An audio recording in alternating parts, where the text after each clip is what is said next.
Fellowship of Central Oregon. My name is Jill Stoffers. We're glad you're here with us this morning as we continue our March theme of paying attention. We are an inclusive community that affirms the mind, heart, and body in our search for truth and meaning. Here you will find both comfort and challenge for your spiritual journey.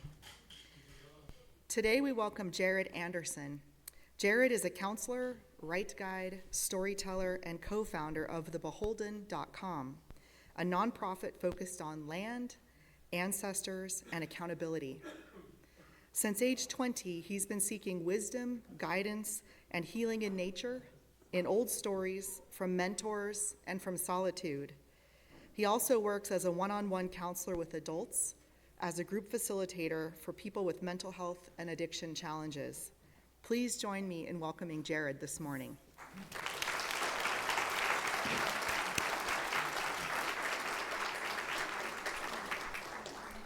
We offer a special welcome to all of those of you gathered on Zoom. If this is your first time, feel free to drop your name in the chat.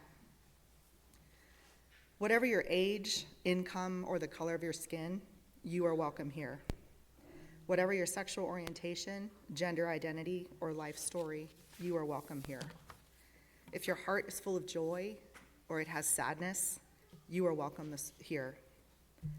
Wherever you are from, whatever your faith, theist, atheist, agnostic, or seeker, you are welcome here. In this current culture of division, if your beliefs differ from mine, but you are called to love, you are welcome here.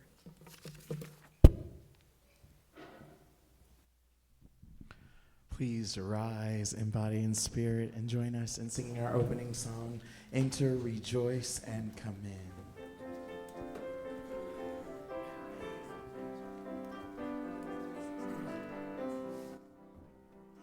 Enter, rejoice, and come in.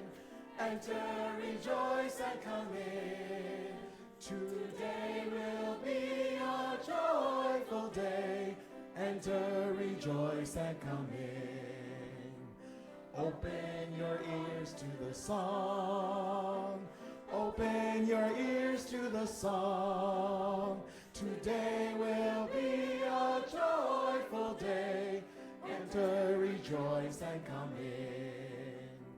Open your hearts, everyone. Open your hearts, everyone. Today will be a joyful day. Enter, rejoice, and come in.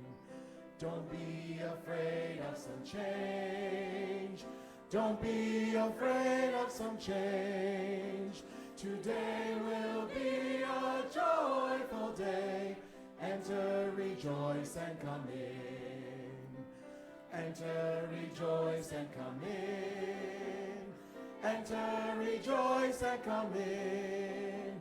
Today will be a joyful day. Enter, rejoice, and come in.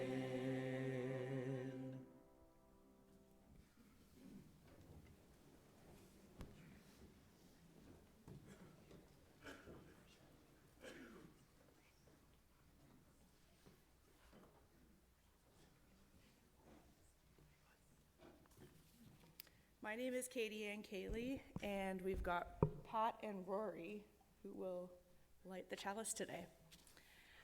Our chalice lighting words are from Reverend Michelle Collins. Come, awaken your senses in this moment, where we practice the revolutionary act of noticing. The breath that sustains us, the beauty hiding in ordinary hours, the small things that keep hope alive. Come, let us train our attention on that which leads us home.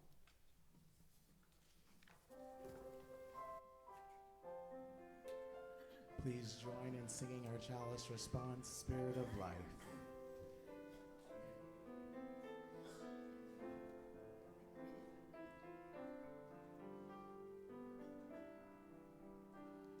Spirit of life, come unto me. Sing in my heart all the stirrings of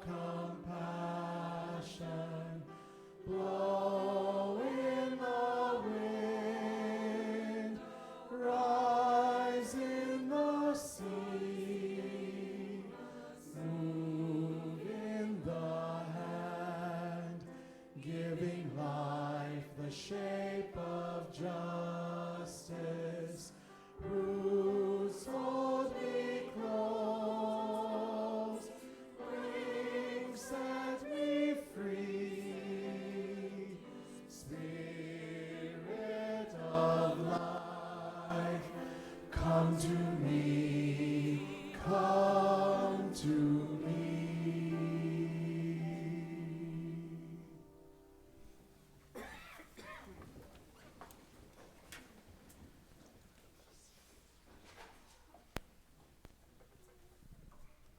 Good morning. My name is Amy Brock, and I'm the Director of Religious Exploration for Children and Youth, and it is time for our Time for All Ages. So if you are young or young at heart, we invite you to find your way to the rug for our exploration today.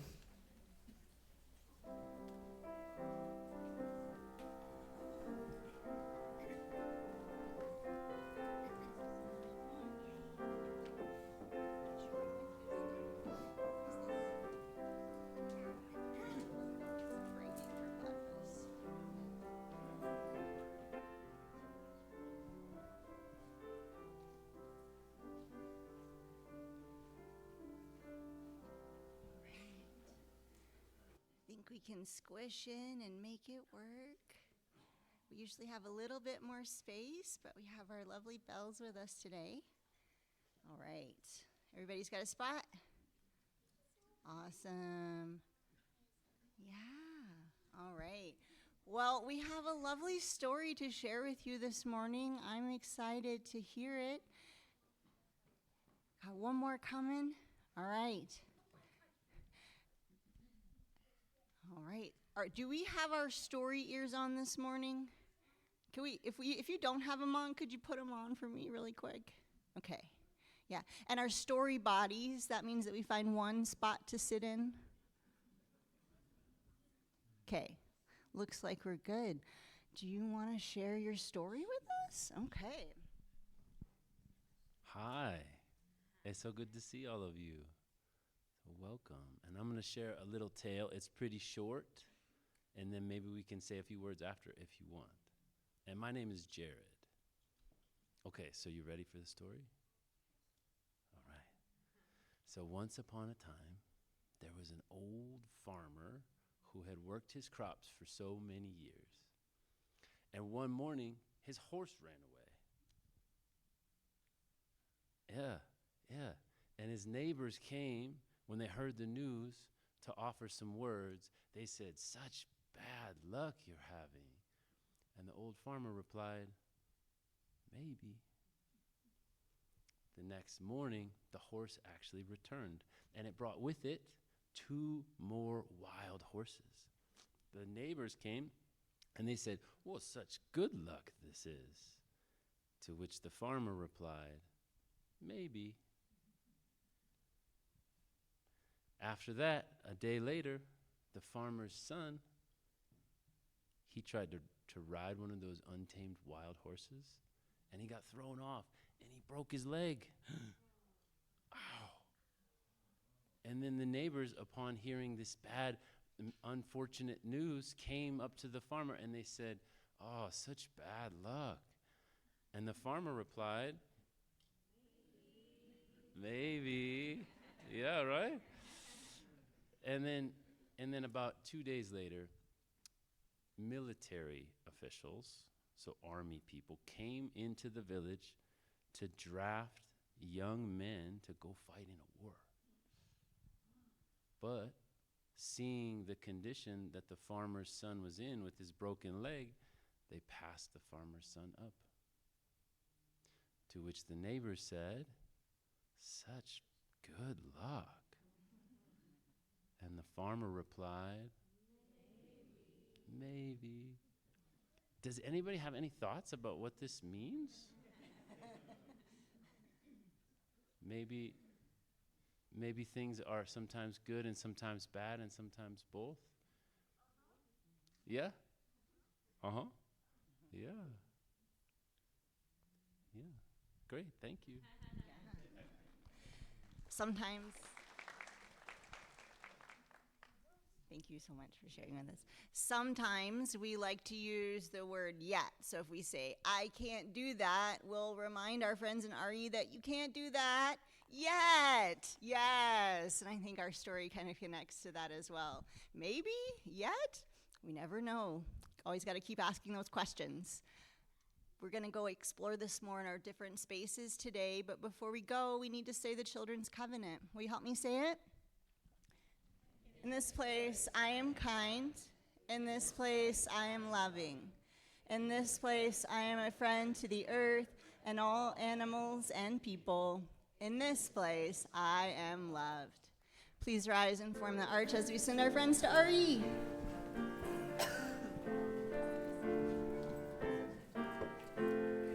As you go, may joy surround you. As you go, go in peace. Know our love is with you always. As you go, as you go, as you go, may joy surround you. As you go, go in peace. Know our love is with you always. As you go, as you go.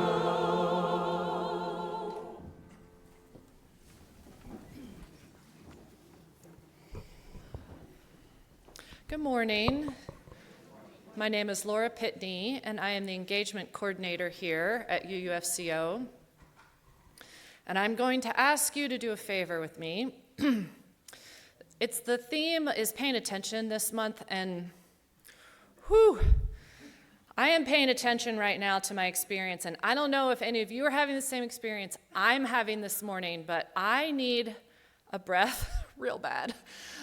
So can you all take a breath with me so that I can land here and do my job and tell you what's happening?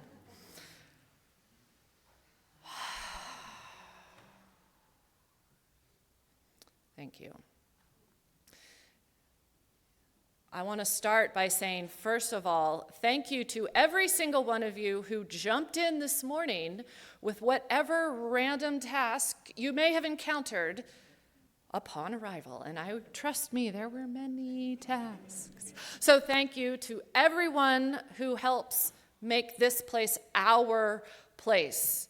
We do things for one another and together so that we can really have a congregation and a fellowship that runs. And, you know, there's just a lot of us and a lot of things. So pitching in always is so gratefully received. Oh, on that note, I'm going to be doing a training on Thursday at 10:30 in the morning here, and this is for anyone who wants to know more about how to do things in this building. How do things happen here, and how do you, as a member of this fellowship, make things happen? So you might be a leader, you might be a participant, you might think, oh, I should volunteer more for those things, but I don't know how the dishwasher works. Well, I have the training just for you. So 10:30 in the morning on Thursday, you don't have to sign up, but if you want to, you can. There's a sign up at the kiosk. Otherwise, just show up here at 10:30, and it'll take just around an hour, and I welcome all of you to come. If you're a leader and you've never done that before, come, because that's required. If you lead things in the building, you do need to have done some kind of training. And if you think sometime in the next year or so you might want to lead something that meets here in the building, come. It'll make you feel more and more like this is your home. The more you know where the tissue boxes are and the Kleenexes and the toilet paper, the more it's your place. Let's see, as I've been mentioning, there is a men's gathering and a women's gathering, both happening next month in April. There are people who are going to be out at the tables in the back of the gathering hall to talk with you if you have questions. The registration links have gone out by email, and you can look and find those in the ACE. You can also sign up. There's a QR code, there's a hand paper. We're trying to meet all the needs, digital, not digital. Sign up and join us.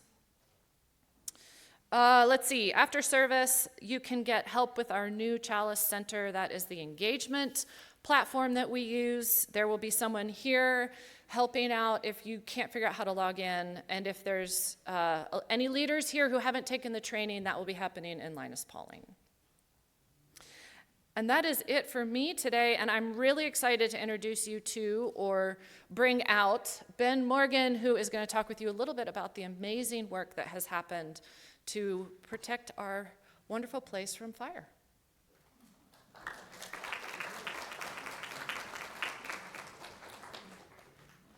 Good morning. Great morning for a hike, and maybe this afternoon I'll squeeze one in. Kim, how do you sign forest fire? Forest, does that look like a bunch of trees? Yeah, forest, fire. Yeah. Thank you. I can always count on you.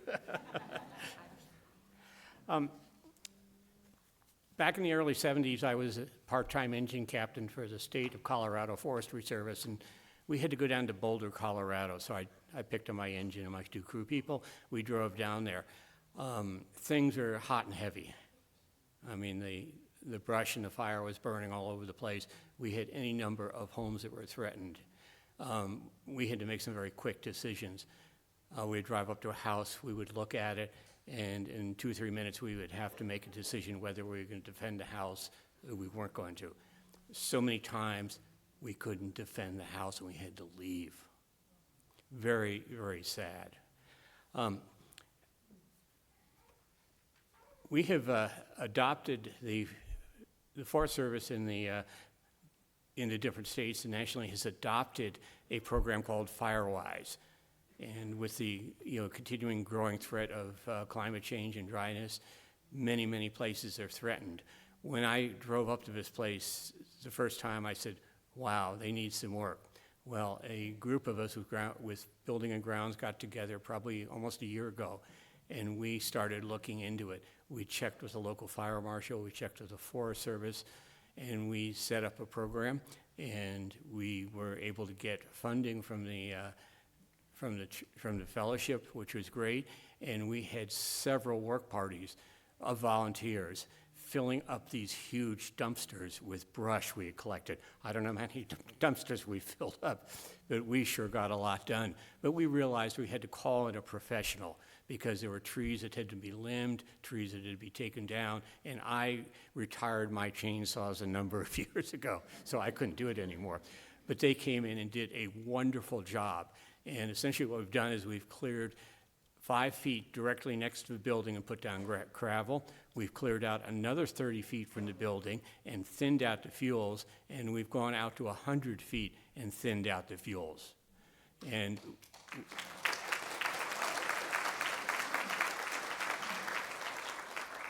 we got a great contractor in from Sisters Axe Forestry. I talked to the team leader. He had worked in fire for many years. So it was so nice. He knew what was going on. I knew what was going on. The rest of the people on the committee knew what was going on. And we got a lot done. And we thinned things out. And it does, maybe to some of you, it looks a little bit bare, but we worked on making sure that everything was, environmentally correct. He also pulled out a lot of exotic plants we didn't need. He had some good machinery and some good people, so it went much faster. So we're really happy with that, and we're looking forward to the city fire marshal will be visiting us in April to look over what we've done. And we've been very proactive with the fire marshal and the forestry people to make sure we're doing the right thing. And I have a feeling that she's going to be very, very happy.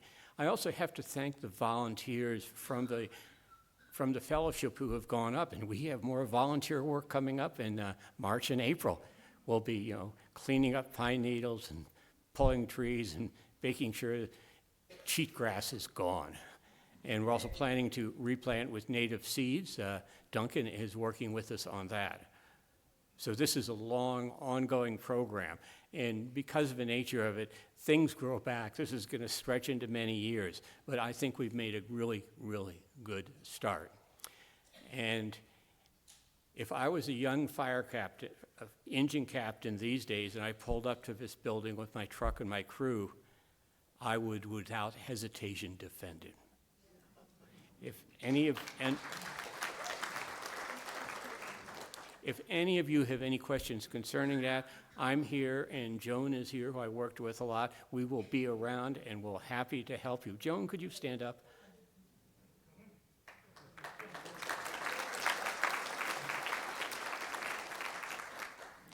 Thank you very much for your cooperation, and I think we're going to have a much healthier environment around this building and a much better protected one. Thank you.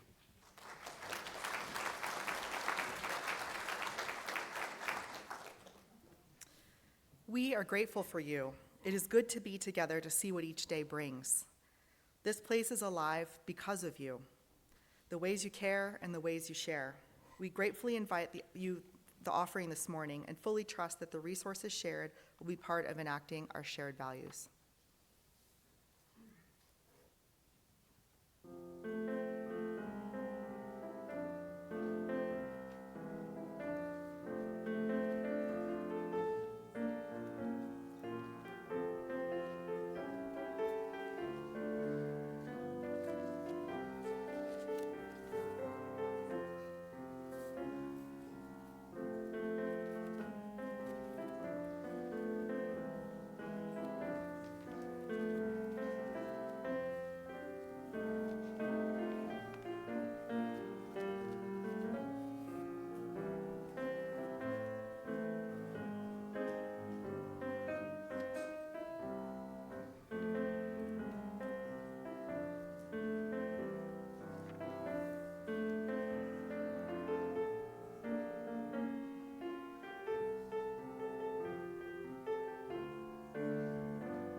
A little pink martini on a Sunday morning.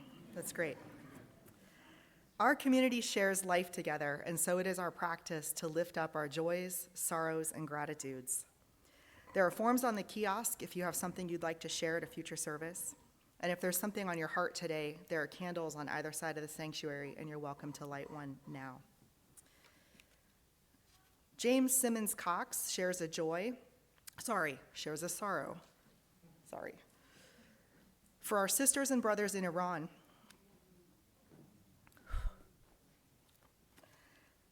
especially the families and community of the almost 100 children who were injured or killed in the bombing of their elementary school, seeking peace and diplomacy.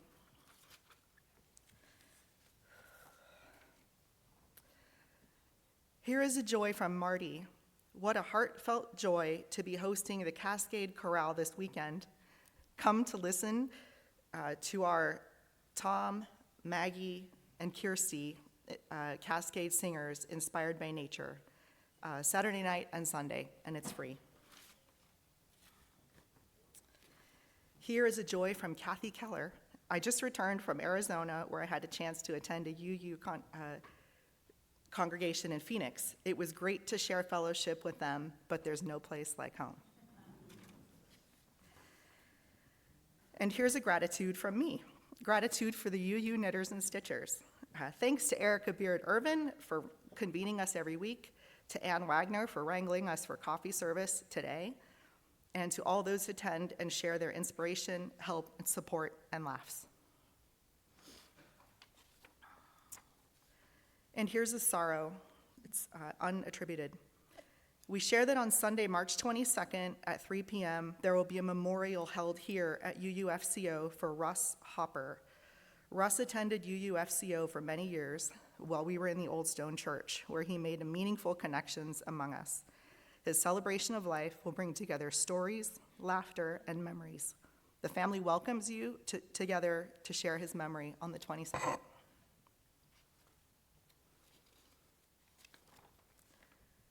And here's a sorrow from Greg Byrne. I am saddened by my diagnosis of Parkinson's disease and my dog's cancer diagnosis. I'm so grateful for the determined, compassionate, and loving support from Nancy Tyler for both Schooner and me. And here's a joy from Sarah Novak. Deeply grateful that my husband was not hurt in the rocket strikes that hit the U.S. Embassy in Baghdad on Saturday. Sorry, I'm super emotional this morning. And hopeful that the U.S. government will find a way to extract he and his colleagues this week. Here is a joy from Sue in Kent, Prohaska. Great news. The dog distribution service is still working. We adopted a wonderful puppy, Juniper. And here is a joy about the COHA Understanding Homelessness Forum from Connie Henderson. So much joy in seeing the turnout of 288 attendees and the 40 agencies to the Understanding Homelessness Forum. Much gratitude to the UU Endowment Fund for their generous grant that made this event possible. And a huge thank you to all the UU folks who helped make this a successful event, including Barbara Belzer, Jenny McKee, Lynn Wyman, and the UU Homelessness Outreach Team. Many thanks to the UU volunteers who donated food, helped set up, registered participants, and kept the food refilled and more. We couldn't have done it without you. Finally, thank you to all of the attendees who took time on a Tuesday night to learn about the experiences of our unhoused neighbors and how we can get involved.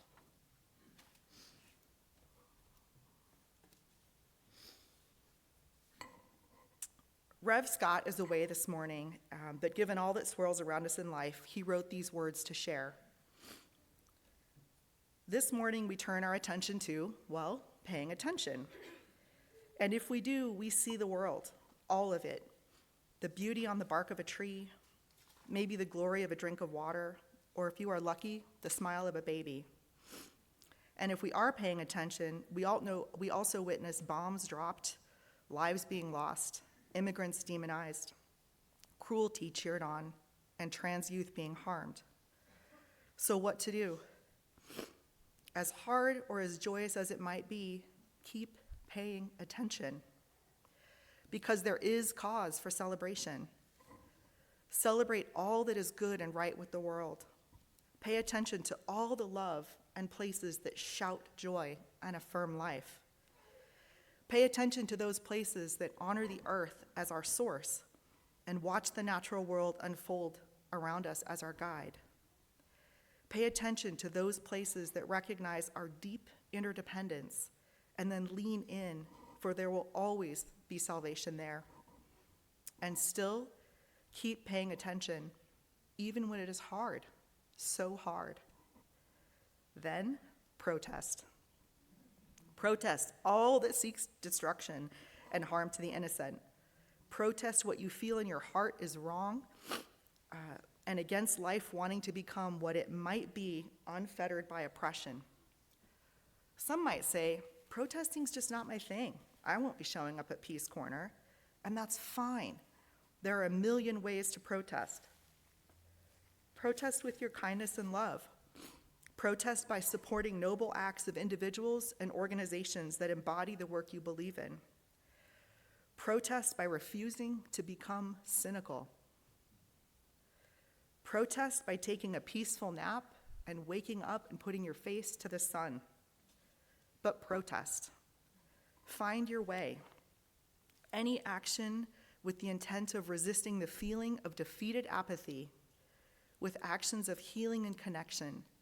This is protest. Keep paying attention. Take breaks when you need. Protest every day. Celebrate every day. Protest, celebrate, protest, and celebrate again.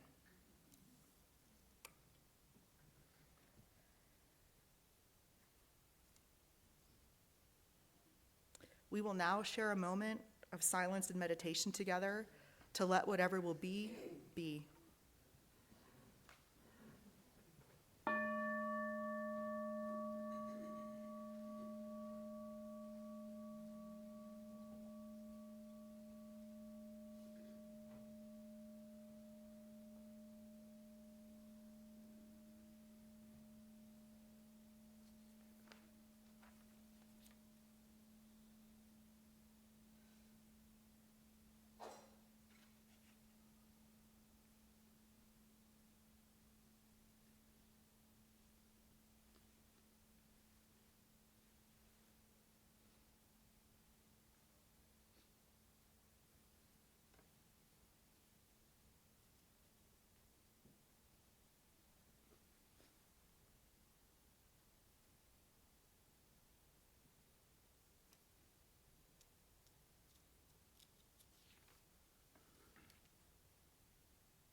Our reading today is by Elena Westbrook and is entitled, "To Remind Ourselves What is Real."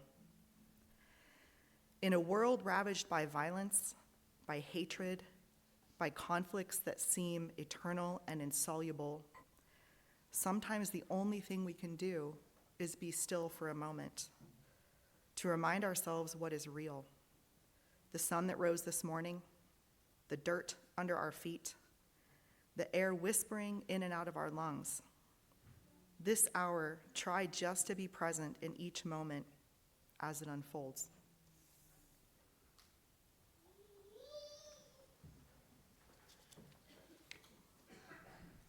So in case you were wondering, in paying attention, our choir is wearing pink to pay tribute to our dear Cyndi Lauper for our anthem this morning. And we're also joined on cello by Chris Thomas.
Hello.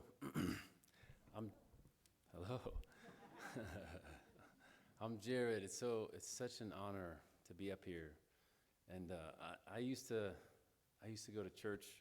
I don't much anymore, but I used to as a child in a Catholic church in the Midwest. And just hearing you all sing, it reminded me that in my youth, even though I broke with the church, that there was a lot of goodness there, and that song was powerful. So thank you. Yeah. So I love the story, or the question to the kids today. Do you have your story ears on? I love poetry, and I read poetry to people, and if you're a loved one of mine, you'll hear poetry.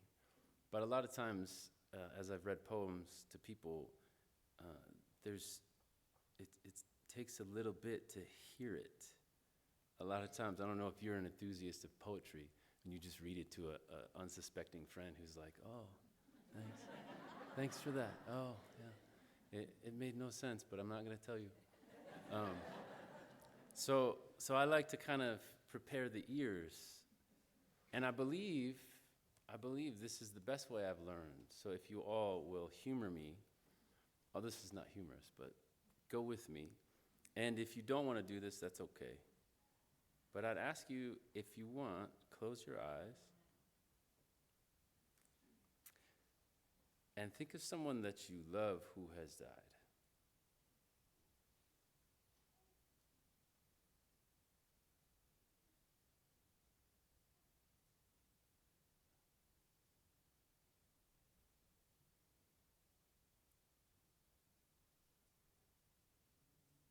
Maybe if it feels okay to feel that love for them, see their face, hear their words.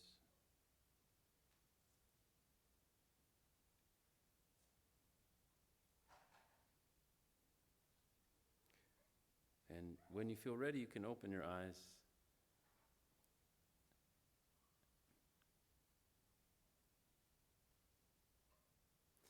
And what I'm going to do is I'm going to say the person that came to me, that comes to me as I sit with.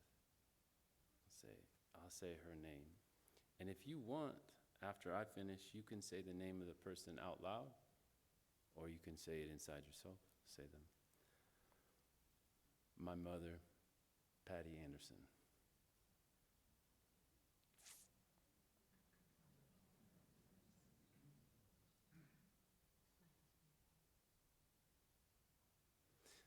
If you notice too that you can feel the room, there's a shift. Happens every time. I feel like that's them. That they come because they care. So I tell stories, I moonlight, and lately I've been daylighting some as a storyteller. And I don't usually share a ton of personal stories. I usually tell folk tales and myths and such. But I'm going to share a little personal story today. It came to me. As a storyteller, I have to be kind of open to the whimsies that come if I have an event that comes up, and I go, okay, what needs to be told? And I won't go through the process, but there was a whimsy that came. I was like, yeah, tell this story, Jared. So we'll see. Blame it on the whimsy if it doesn't land. So I go out on the land and fast. I have since I was 20 years old. What I mean by that is I go out, I'll spend months preparing. I'll go out, I'll pick a spot, usually out in the woods. I live up in the woods. And I go a couple miles from my house. And last May I did this. I went and found a spot with some friends, and we spread out. And I bring a backpack, a sleeping bag, a tarp, tons of water, some clothes, sunscreen, and a hat, and that's about it. I don't eat. And I go out there for 4 days. And I do this, I was thinking about this, I was going to call it a spiritual retreat, but there's no, it's not really a retreat. It's a bit of a sufferfest at first. And I do that on purpose. I learned this early on because I had as many of us do, I had a challenging youth. And I emerged from it with a heck of a broken heart. And I found that the place that could hold my broken heart the best was the land. But the land, just like, the story, requires a little etiquette to get to its goodness, so to speak, and maybe a little sacrifice. And so I don't eat. So last May I went out and I was up in the kind of the foothills of the mountains, in logging areas, and I was camping, and I had been called to this spot because I had seen these fir trees in this particular way. It's kind of funny, but when you go out like this, like you, again, listen to whimsies, or I do, and I was called to this spot, and I went to this spot because of the fir trees, and I'm 2 days in, and 2 days is usually the kind of the crux, like where it hurts and the hurting from hunger stops and eases up. And what kind of takes over is a different countenance, a different relational experience with the land. And so I lend myself to it. And what I mean is I start, and a lot of you know this probably, but I start to talk to everything, and everything seems to talk to me. There's also a lot of boredom, too. It's not like this great, wonderful apex experience. Some of you guys know it. And so I'm out, I'm wandering around, covered in dirt, looking like a waif and a wraith. And I'm avoiding logging trucks because I'm up there and there's logging trucks. And every time there's a logging truck on the road, as I'm wandering, I kind of run like half awake and exhausted, run to get off the road. And I did that at one point. This logging truck came, and I got off the road, and I ran and hid behind this huge fir tree, huge. These grand firs, the species, but it was huge. This must have been, I don't know, 100, 150 years old, more. And I decided to sit down and make friends with this tree, and I'm talking with this tree. And I should say, the 3 years leading up to this, in my neighborhood, I live up in the woods, the fir, the grand fir, started dying. I'm walking around, I walk my dog, I walk with my son and my wife, and we walk through the woods, and just noticing all these fir trees dying. And you can, as I walk, I can feel it. I can feel this happening. But I didn't understand what it was, and I kind of had an intuition. So I'm back up at my spot. I'm sitting before this fir tree, and I start a dialogue, and I'm talking. And in my youth, because of how cut up I was, how wounded I was, I would go to nature and I would say, "Help me." I would go to trees. I'd go to the land. I'd go to the spirits, and I would say, "Help me." And that it was amazing, and I got so much. And the land always, people call the earth the mother because gravity is the embrace of her. She's always holding us. And as a youth, I loved feeling that because it healed me and it held me. As I've gotten older, as a man, as a father, as a husband, as someone who shows up for other people, I've learned that the world can only tolerate you for so long. The land can only tolerate you saying, "Give me," for so long. It wants you to say, "What can I do for you?" And so I'm with this tree, and I'm sitting there, and I say this, "What can I do for you? What do you want me to know?" And I heard in my heart the tree say, "I'm afraid." In all my whimsical relating to nature, I had never heard that. The trees being afraid. And so I said, "Of what?" And I heard this word. I didn't want to share this word with you, but I think you can hold it. It said, annihilation.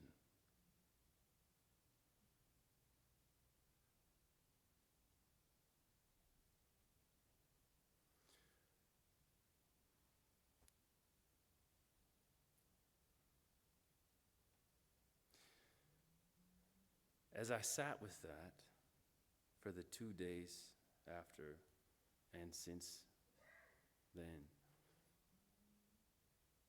this sitting with, this feeling this, is not comfortable. It's not easy, but it's important, not just to me, I think. A fir cone opens when the seeds have gestated for 2 years in the cone and have been pollinated, and it drops onto the soil.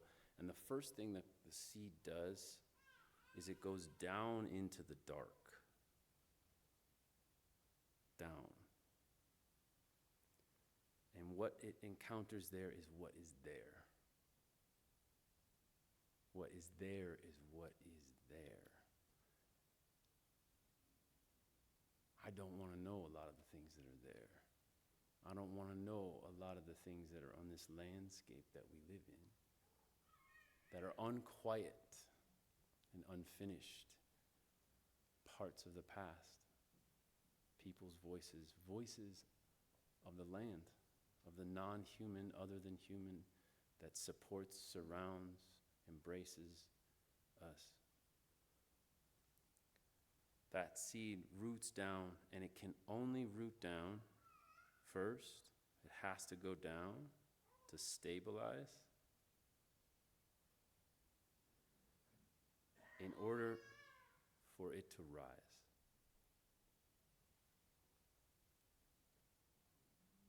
This time we live in,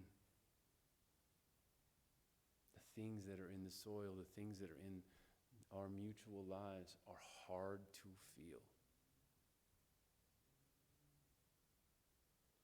But they are asking us to feel them, to be with them, to pay attention. And I know that there's a temptation. There's two temptations in me, and I wonder if this is true for you. One is I avoid it. I go on about my life and I avoid it. And when I say it, I'm talking about the many things, from the wars to the ecological crises to the people who lived in this land before our group got here. I avoid it. I go and live my life, and I don't fault others for that. I try not to fault myself. I do that. The other thing I can do is I can fall to despair. That doesn't work either. I feel I am asked, and I felt like Tree asked me to be with something that was real. It is not comfortable, but the more I hold it, the more I grow, the more I rise and meet the world as it is. This to me is a powerful teaching. There's a thing I learned a lot in a lot of Western religion and a lot of spiritual circles. There's a focus on ascendancy, transcendence. And that's beautiful in its way, to rise above. There's also a word that a man named Thomas Berry coined called inscendence. Maybe we've all heard this, maybe not. Inscendence is to go down, and go down into our bodies and into the land, and to feel, to use our senses, to bring ourselves fully alive. I believe it's a marriage of the two. In order to rise, we must go down into the dark, and we must do it alone, and we must do it together. I think we are facing a world that is really challenging, and my heart for my son, my 5-year-old son, is I want to show up. I want him to look back on me after I've gone and say, my dad showed up. That's what I feel like we're all asked to do.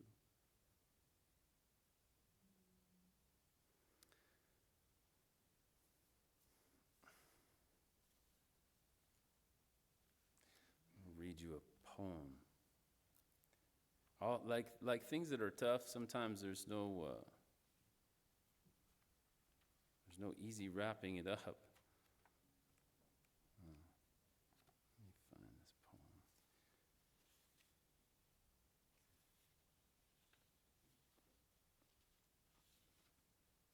This is Mary Oliver. It's called Landscape.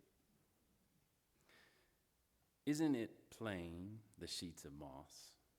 Isn't it plain, the sheets of moss?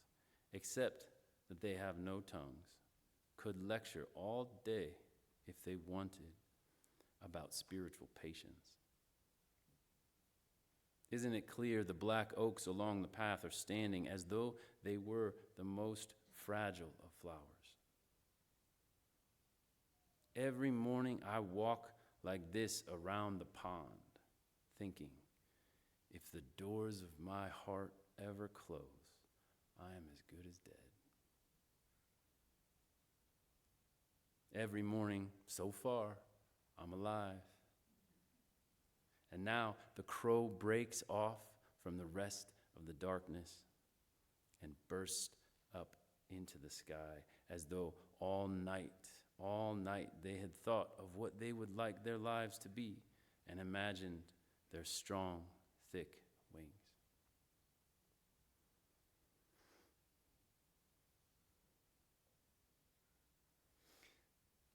It's good to be with you. I know there's a silence in the room, and I hope that silence is good and that it's of service. It's tough, but like I was saying, despair does not do us good. Presence does. I am grateful to be among you today and to bring this story. And I believe very much that the only way we go forward in this world right now is together. So thank you very much for listening.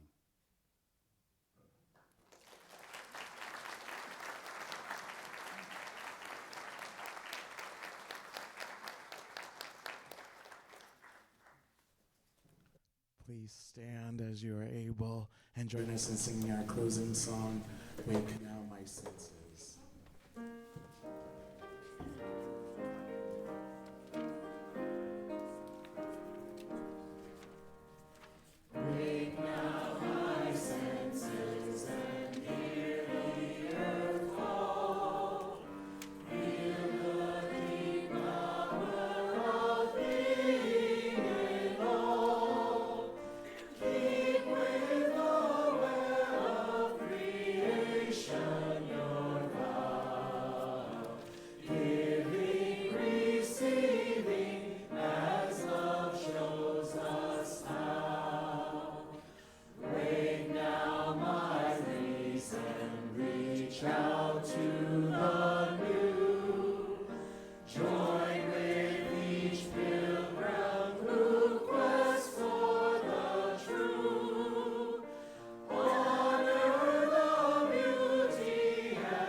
We invite you to join us for coffee hour after the service. Thanks to the knitters for hosting today.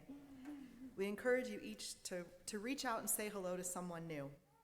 Will you please remain standing and join me in the unison reading of our covenant, the promise that we make to one another as we extinguish the chalice. Love is the spirit of this fellowship.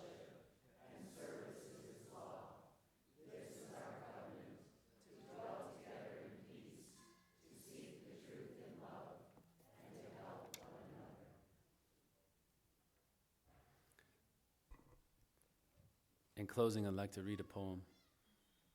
And I also like to thank all the dead that showed up and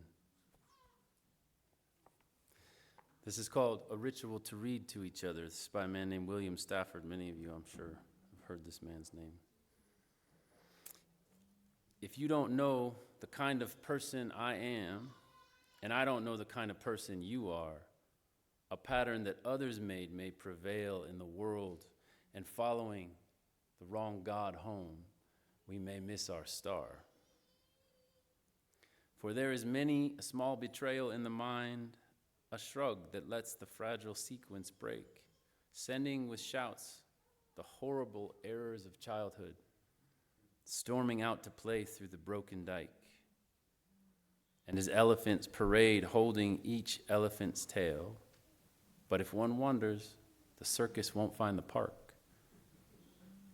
I call it cruel, and maybe the root of all cruelty, to know what occurs but not recognize the fact. And so, I appeal to a voice, to something shadowy, a remote, important region in all who talk. Though we could fool each other, we should consider lest the parade of our mutual life get lost in the dark. For it is important that awake people be awake. For it is important that awake people be awake. Or a breaking line may discourage them back to sleep. The signals we give, yes or no or maybe, should be clear. The darkness around us is deep.